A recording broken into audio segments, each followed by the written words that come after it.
வணக்கம். நேற்றைய தினம் சென்னை கலைவாணர் அரங்கத்தில் சிறப்பாக செயல்பட்ட மகளிர் சுய உதவி குழுக்களுக்கு விருது வழங்கக்கூடிய நிகழ்வு நடைபெற்றுச்சு. இது மட்டும் இல்லாம அந்த சுய உதவி குழுக்களுக்கிடையே விளையாட்டு போட்டிகள் நடத்தப்பட்டு அதுல வெற்றி பெற்றவங்களுக்கும் பரிசு கொடுத்தாங்க. இந்த நிகழ்வு தமிழ்நாட்டோட துணை முதலமைச்சர் உதயநிதி ஸ்டாலின் தலைமையில் நடைபெற்றுச்சு. இந்த நிகழ்வு முடிஞ்ச உடனே செய்தியாளர் சந்திப்பு. அதுல உதயநிதி ஸ்டாலின்ட்ட செய்தியாளர்கள் கேள்விகளை தொடுக்கிறாங்க. துறை சார்ந்த கேள்விகளை வைக்கிறாங்க. அது பதில் சொல்றாரு பொறுமையா. அதுல இந்த விடுபட்ட மகளிர் உரிமை தொகை எப்ப கிடைக்கும் அப்படின்னு கேட்கறாங்க. அதுக்கும் பதில் சொல்றாரு. கடைசியா ஒரு கேள்வியை எழுப்புறாங்க. கேட்ட உடனே உதயநிதி ஸ்டாலினோட முகம் மாறுது. அப்படியே நைஸா நகர்ந்து அந்த இடத்த விட்டு போயிட்டாரு. எடுத்தம் பாரு ஓட்டம், திருவிழான்னு கூட நான் பார்க்கலையே அப்படின்னு வடிவேல் சொல்லுவார்ல, அந்த மாதிரி ஒரு ஓட்டம். அப்படி என்ன கேள்வியை தொடுத்தாங்க? ஏதாவது சர்ச்சைக்குரிய கேள்வியை கேட்டாங்களா, இல்ல பதில் சொல்ல முடியாத அளவுக்கு ஒரு கடினமான கேள்வியை கேட்டாங்களா? இல்ல. அந்த கேள்விங்கிறது அமித்ஷா குறித்தான கேள்வி. அமித்ஷா மதுரைக்கு வந்தப்ப நாங்க போதுமான நிதியை தமிழ்நாடு அரசு கொடுத்திருக்கோம், ஆனா ஆளக்கூடிய திமுக அதை உரிய முறையில மக்களுக்கு செலவு பண்ணாம மடைமாற்றம் பண்ணி வீணடிக்கிறாங்க அப்படிங்கிற மாதிரி ஒரு கேள்வி. இந்த கேள்வியை தான் உதயநிதி ஸ்டாலின் வைக்கிறாங்க. மிக எளிமையா போய் சொல்ல முடியும். ஏன்னா அந்த காலத்திலேயே அறிஞர் அண்ணா வடக்கு வாழுது தெற்கு தெரிந்தார்.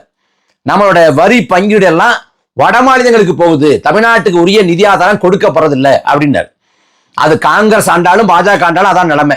இன்னும் சொல்லப்போனா 2014 வரைக்கும் காங்கிரஸ் இருந்துச்சு. 2011-12 காலகட்டத்தில் தானே புயல். அந்த தானே புயலுக்கு கேட்ட நிதியில 5000 கோடி கேட்டா 500 கோடி தான் காங்கிரஸ் அரசு கொடுத்துச்சு. காங்கிரஸ் அப்படி, பாஜக சொல்லவே தேவையில்லை. அவங்க எப்போதும் வஞ்சனை தான். அதாவது உரிய நிதி ஆதாரத்தை கட்டான் கொடுக்கறது இல்லை. ஒரு வெள்ள சமயத்துல, ஒரு ஆபத்து சமயத்துல, ஒரு பேரிட காலகட்டத்தில் உதவி பண்ணுங்க அப்படின்னு கேட்டாலும் கொடுக்கறது இல்லை. அப்ப தமிழ்நாட்டுக்கு உரிய நிதி பங்கீட்டை மத்தியில் ஆளக்கூடிய காங்கிரஸோ பாஜகவோ தருவதில்லைங்கிறதான் தமிழ்நாட்டு மக்களோட பொது புத்தி, எல்லாருக்கும் தெரிஞ்ச உண்மை. அப்ப அமித்ஷா என்ன சொல்றாரு? நாங்க உரிய நிதியை கொடுத்தோம், ஆனா இவங்க செலவு பண்ணாம மடைமாற்றம் பண்ணிட்டாங்க அப்படின்னு சொல்றாரு. அப்ப எவ்வளவு பெரிய பச்சை போய் உரிய நிதியை கொடுக்கல. அப்ப எளிமையா இந்த கேள்விக்கு உதயநிதி ஸ்டாலின் பதில் சொல்லிக்க முடியும். அவங்க எங்க கொடுத்தாங்க, நாங்க கேட்ட நிதியை கொடுத்தாங்களா அப்படின்னு எளிமையா கேட்டிருக்க முடியும். ஆனா அமித்ஷா குறித்தான அந்த கேள்வி எளிமையான கேள்வியாக அமைந்திருந்த போதிலும் இதே உதயநிதி ஸ்டாலின் தான் 2023 நவம்பர் டிசம்பர்ல இங்க தூத்துக்குடி திருநெல்வேலி பக்கம் வெள்ளம் ஏற்பட்டப்ப நிர்மலா சீதாராமனை நோக்கி உங்க அப்பா வீட்டு சொத்தையா கேட்கிறோம், நிதியை தானே கேட்கிறோம், கொடுங்க அப்படின்னு கேட்டார். அப்படி உங்க அப்பா வீட்டு சொத்தை தானே சொத்தையா கேட்கிறோம் அப்படின்னு கேட்ட உதயநிதி ஸ்டாலின், ஒரு பாமர மொழி நடையில ஒரு களவுக்கேலா கேட்ட உதயநிதி ஸ்டாலின் இப்ப அமித்ஷா நாங்க போதுமான நிதியை கொடுத்துட்டோம்னு மதுரைக்கு பேசிட்டு போயிருக்கப்ப அதுக்கு தக்க பதிலடி கொடுத்திருக்கணுமா வேண்டாமா? ஏன் கொடுக்காம வாய் மூடி மௌனியா கடந்து போயிட்டாரு? கடந்து போவதற்கான காரணம் என்ன? அமித்ஷா குறித்தான கேள்வினா அல்வா சாப்பிட்றமே பதில் சொல்லிருக்கணுமே, ஏன் சொல்லல? அது தமிழ்நாட்டு நிதி கொடுத்திருக்கேன்னு வேற சொல்றாரு, பச்சை போய் சொல்றாரு. அவர் எங்க நிதி கொடுத்தாரு அப்படின்னு எளிமையா கேட்டுக்கலாம். ஆனா அமித்ஷாவுக்கு எந்த பதிலையும் கொடுக்காம உதயநிதி கடந்து போனது தற்செயலானது இல்ல, அது திட்டமிடப்பட்டது. ஏன்னா அமித்ஷாவோட கோபத்துக்கு உள்ளாக வேண்டாம், அமித்ஷாவோட அந்த சீற்றத்துக்கு உள்ளாக வேண்டாம். அப்புறம் வருமான வரித்துறை வரும், அமலாக்கத்துறை வரும், இதெல்லாம் நமக்கு தேவையா அப்படின்னு கடந்து போறாங்க. செந்தில் பாலாஜியை கதற விட்டதெல்லாம் கண் முன்னே போகுமா இல்லையா என்பது போல அதெல்லாம் நினைச்சு பார்க்கிறாங்க. ஏன்னா அமலாக்கத்துறை உதயநிதியை குறிவைத்து விட்டது. உதயநிதியை குறிவைத்துதான் உதயநிதியை நோக்கி நகர்ந்து கொண்டிருக்கிறது. அதோட ஒரு செயல்பாட்டு வடிவம் தான் இந்த ஆகாஷ் பாஸ்கர்ங்கிற தயாரிப்பாளரை, அவரை நோக்கிய விசாரணை. ஆகாஷ் பாஸ்கர் பராசக்தி அப்படின்னு படத்தோட பேரு. கீழே அஞ்சாமை திராவிடர் உடமையடான்னு. ஆனா இப்ப எங்க ஆளுன்னு பார்த்தா பயந்துகிட்டு, அமலாக்கத்துறைக்கு பயந்துகிட்டு வெளிநாட்டுக்கு ஓடிட்டாப்புல. ஆனா படத்தோட துணை தலைப்பு அஞ்சாமை திராவிடர் உடமையடா. அந்த ஆகாஷ் பாஸ்கரை இந்தியாவிலே இல்லை. அதே போல உதயநிதி ஸ்டாலினோட வலதுகரம் என்று சொல்லப்படக்கூடிய ரித்தீஷ், அவரும் இந்தியாவிலே இல்லை. ஆகாஷ் பாஸ்கர் தலைமறைவு, ரித்தீஷும் தலைமறைவு. செந்தில் பாலாஜியோட தம்பி அசோக்கு தமிழ்நாட்டிலும் தலைமறைவா இருந்தாரு.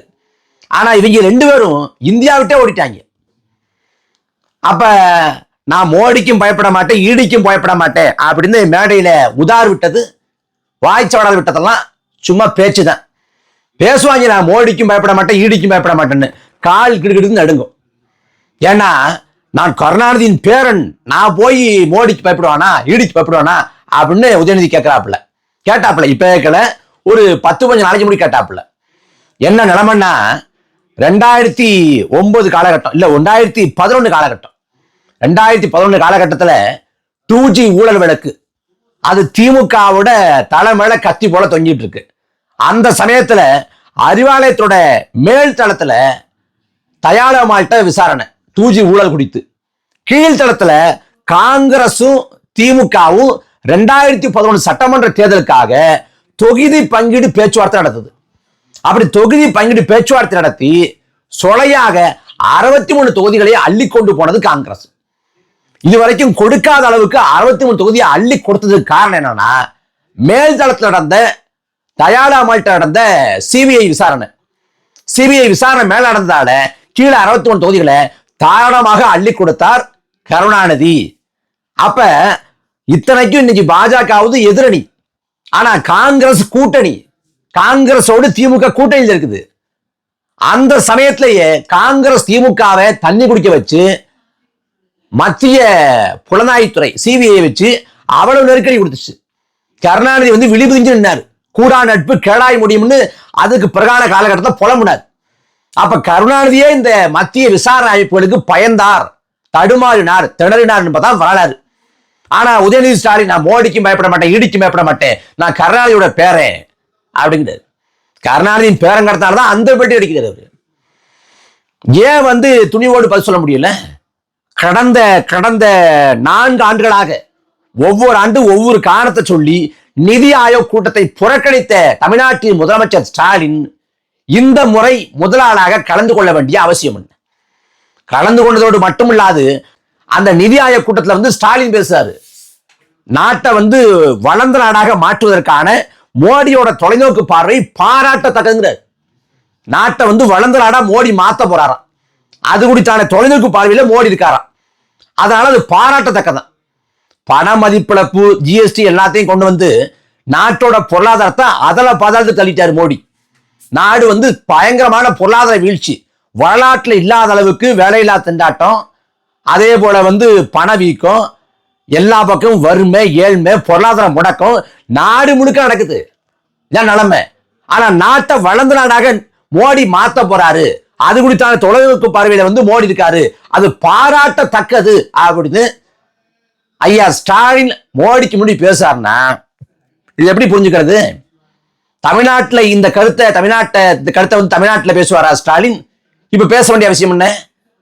இந்த பகல்காமல இறந்து போனாங்க சுற்றுலா பயணிகள், கொலை செய்யப்பட்டாங்க. அதுல இதுவரைக்கும் தீவிரவாதிகளை கண்டுபிடிக்கல, பயங்கரவாதிகளை சிறை பிடிக்கல, கொலை செய்யல. நாங்க தாக்கல் கொடுத்தோம் அப்படின்னாங்க. யார அழிச்சாங்க, எந்த தீவிரவாத முகாம்களை ஒழிச்சாங்கன்னு தெரியல. டொனால்ட் ட்ரம்ப் உத்தரவு போட்டோன்னே திடீர்னு தாக்கல் எடுத்துட்டாங்க 56 மார்புக்காரர். ஆனா இந்த பெகல்காம் தாக்குதல் சிறப்பாக செயல்பட்டது அப்படின்னு சொல்றதுக்காக 7 குழுக்களை மத்திய அரசு அமைக்கிறது, மோடி அரசு. அந்த 7 குழுக்களுக்கு ஒரு குழுவுக்கு தலைவர் கனிமொழி, திமுகவோட நாடாளுமன்ற குழு தலைவர். அவர் உலகம் முழுக்க போய் மோடியோட வீர பராக்கிரம செயல்பாடுகள் எல்லாம் புலங்காய்ந்து அடைஞ்சு அப்படி சொல்லிட்டு இருக்காரு. யாரு? அம்மையார் கனிமொழி. இந்த பெகல்காமுக்கு எதிரான இந்த சிந்தூர் தாக்குதல்ங்கிறது பொறுப்புணர்ச்சி மிக்க தாக்குதல், பொறுப்புணர்ச்சியோடு செஞ்சாங்க, நிதானமா செஞ்சாங்க, அதை சரியா பண்ணாங்க அப்படின்னு யார் சொல்றான்? சொல்றது திமுகவோட நாடாளுமன்ற குழு தலைவர் கனிமொழி. அவங்க தமிழ்நாட்டில் இந்தியாவில் மட்டும் சொல்லல, பன்னாட்டு அரங்களை பல்வேறு நாடுகளுக்கு போய் சொல்றாங்க. இதுக்கெல்லாம் காரணம் என்ன? இந்த சரணாகதியை திமுக அடைய வேண்டிய நிலையா வந்துச்சு. ஏன்னா இங்க அமலாக்கத்துறை போட்டு நெருக்குது. அமலாக்கத்துறை போட்டு நெருக்கினதாலதான் கனிமொழி அம்மையார் உலகம் முழுக்க போய் மோடியோட புகழ் பாடுறாங்க. ஐயா ஸ்டாலின் டெல்லிக்கு போய் மோடிக்கு முன்னாடியே மன்னா நீ ஒரு மாமா மன்னா அப்படின்னு புகழ்ந்தானே பேசினேன் அப்படின்னு இந்த இம்சேரசன் படத்துல வர்ற மாதிரி புகழ்ந்து பேசுறாப்புல. இதுக்கு காரணம் இந்த அமலாக்கத்துறை நெருக்குகிறது தான். பழிவாங்கிறாங்க, அவங்க என்ன பழி வாங்குறாங்க அப்படிலாம் சொல்லி உதயநிதி தப்பிக்க முடியாது. முதலா செந்தில் பாலாஜி வீட்டுல இந்த விசாரணை அமைப்பு விசாரணை பண்ணப்ப அது குறித்து வீடியோ போட்டார். யாரு? தமிழ்நாட்டோட முதலமைச்சர் ஸ்டாலின் ஒரு யூடியூபர் போல வீடியோ போட்டார். தொட்டுப்பார், சீண்டிப்பார். தலைவர் கலைஞர் சொன்னாரு, என்ன தொட்டா தாங்க முடியாது சொன்னாரு, நான் அடிச்ச தாங்க முடியாது சொன்னாரு அப்படின்னு சொல்லிட்டு இந்த திமுக தொண்டர்களை குஷிப்படுத்துறதுக்கு அவர் ஒரு வீடியோ போட்டார். கடைசி என்னாச்சு? 1.5 ஆண்டுகளுக்கு மேலாக சிறைவாசம் அனுபவிச்சார் செந்தில் பாலாஜி. இப்ப அமைச்சர் பதவி வகிக்க முடியல. இதான் நிலைமை. அப்ப செந்தில் பாலாஜியை குறி வச்சது போல உதயநிதி ஸ்டாலினை குறி வச்சு தேர்தல் நெருக்கத்துல அமலாக்கத்துறை காய்களை நகர்த்த தொடங்கினா திமுக அவ்வளவுதான் முடிஞ்சுங்கிற மாதிரி ஆயிடும். அதனால அவங்களுக்கு என்ன ஆனாலும் பரவாயில்ல, யாரோ பழி கொடுத்தாலும் பரவாயில்ல, உதயநிதி ஸ்டாலினை காப்பாற்றணும். அந்த உதயநிதி ஸ்டாலினை காப்பாத்துறதுக்கான வேலைகள்ல இப்ப திமுக இறங்கி இருக்கிறது. அதனாலதான் டெல்லிக்கு போனாரு ஐயா ஸ்டாலின். டெல்லிக்கு போய் நிதி ஆயோக் கூட்டத்தில் மட்டும் கலந்துக்கல, மோடியை சந்திச்சு தனிப்பட்ட முறையில் பேசினார். அது மட்டும் இல்லாது RSS சேர்ந்த தலைவர் பெருமக்களையும் சந்திச்சு பேசினாரு அப்படின்னு விகடன் தளம் அமலப்படுத்திருக்கு. அப்படி அந்த சமயத்துல RSS தலைவர்களை பார்க்கிறப்ப, மோடியை பார்க்கிறப்ப இங்க தமிழ்நாட்டில் உதயநிதி ஸ்டாலின் நாங்க மோடியை கண்டு பயப்பட மாட்டோம், ஈடியை கண்டு பயப்பட மாட்டோம் அப்படின்னு இவர் சொல்ல, அந்த செய்தி அங்க போக அதுக்கு முதல்ல சொல்லிட்டாங்க, நீ பேசாம இரு, ஏதாவது சொல்லி காரியத்தை கெடுத்துப்படாத அப்படின்னு சொல்லி ஸ்டாலின் சொல்லி இந்த உதயநிதியை நிறுத்தி வச்சிருக்காங்க. அதனால அமித்ஷா குறித்தான கேள்வி கூட பதில் சொல்ல வக்கு இல்லாம, திராணி இல்லாம வாயை மூடி கிடந்து போரு. மிக எளிமையா சொல்லிடலாம், நாங்க பாசிசத்தை எதிர்க்கிறோம் அப்படின்னு. கரைபடிந்த கரங்களால் ஒரு நாளும் பாசிச கோட்பாடுகளை எதிர்க்க முடியாது. ஏன்னா நீ ஊழல்வாதி, உன்னோட பலவீனத்தை பயன்படுத்தி கொண்டு அவன் எளிதாக சரிப்படுத்திடுவான். அதுல இந்தியா முழுக்க எதிர்கட்சி ஆளக்கூடிய மாநிலங்கள்ல பாஜக பழிவாங்கானா பழிவாங்கிறான். ஆனா இந்த எதிர்கட்சிகள் பரிசுத்தமா அப்பழுக்கற்றதா இருந்தா இந்த சிக்கல் வராதே. எல்லாரும் ஊழல்வாதிகளாக லஞ்ச ஊழலுக்கு ஆட்பட்டவங்களா இருக்கிறதால அவன் எளிமையா பயன்படுத்திக்கிறான். மத்திய விசாரணை அமைப்பு, மத்திய புலனாய்வுத்துறை, வருமான வரித்துறை, அமலாக்கத்துறை போன்ற விசாரணை அமைப்புகளை ஏவி விட்டு அவன் கதையை முடிச்சிடுறேன். இப்ப அதனால இவங்க அடிச்ச கொள்ளங்கிறது கொஞ்சம் அஞ்சம் இல்லை. அதான் பிடிஆர் பழிவேல் தியாகராஜன் சொன்னார்ல, 3 ஆண்டுல சபரீசனும் உதயநிதி சென்றுகிட்டு 30,000 கோடி அடிச்சாங்க. 30,000 கோடியா? 30,000 கோடி 1 ரூபா 2 ரூபா இல்ல, 30,000 கோடி. நம்ம கற்பனைக்கே விட்டார். நாமெல்லாம் கோடீஸ்வரனா இருந்தா எப்படி இருப்போம் அப்படின்னு கற்பனை பண்ணா கூட அந்த கற்பனை கூட 30,000 கோடி எட்டாது. அவ்வளவு கோடி அடிச்சு வச்சிருக்காங்க. அப்ப இவ்வளவு இந்த ஊழல், கரப்ஷன், கலெக்ஷன், கமிஷன், இந்த எல்லா கருமத்தையும் பண்ணதால இந்த ஊழல் கரை படிந்த இந்த கரங்கள் பாசிசத்துக்கு எதிரான அந்த செயல்பாட்டில் முன்னிக்க முடியல, தடுமாறுறாங்க. இப்ப உதயநிதியை குறி வச்சதால, உதயநிதி சிக்கல் இருப்பதால அமித்ஷா குறித்தான கேள்விக்கு பதில் சொல்லாம கடந்து போறாரு. இல்லைன்னா வழக்கம் போல வாய்ச்சவடா விட்டுருப்பாரு, உதார் விட்டுருப்பாரு. இப்ப விடல, ஏன்னா தெரியும் இப்ப ஏதாவது பேசினா அவங்க வருமான வரித்துறையை மறுபடியும் அனுப்பிடுவாங்க, அமலாக்கத்துறை மறுபடியும் அனுப்பிடுவாங்க. அது தேவையில்லாத தலைவலிங்கிறதால வாயை முடிட்டு இருக்கு. இதுல நான் கருணாநிதியின் பேரன் வேற வாய்ச்சவடல். அவர் கருணாநிதியின் பேரன் தான், அதுல மாற்று கருத்து இல்லை. ஆனா கருணாநிதியை 1000 அந்தர்விட்டு அடிச்சவர். உதாரணத்துக்கு சொல்லணும்னா, ஒரு பொதுக்கூட்டத்துல இந்துக்கள்னா திருட அப்படின்னு பேசிடுறாரு. யாரு? ஐயா கருணாநிதி. பேசின பிறகு வழக்கு போட்டு இந்து முன்னணி நீதிமன்றத்துக்கு இருக்குது. நீதிமன்றத்துக்கு போனவன் சொல்றாரு, நான் சொன்னதை தப்பா புரிஞ்சுக்கிட்டீங்க, நான் இந்துக்கள்னா திருடன்னா தப்பா சொல்ல, இதய திருடன் சொன்னேன், உள்ளத்தை கொள்ளை கொண்ட, உள்ளத்தை கவர்ந்து திருடன் சொன்னேன் அப்படின்னு அந்தர்பிட்டு அடிச்சார். கருணாநிதி அந்த மாதிரி அந்தர்பிட்டு அடிச்சாருன்னா அவரோட பேரை உதயநிதி கொஞ்சமாவது அடிக்க மாட்டாரு. அதனால அந்தர்பிட்டு அடிச்சிருக்காரு. இப்ப வாய் மூடி மௌனமா நிக்குது.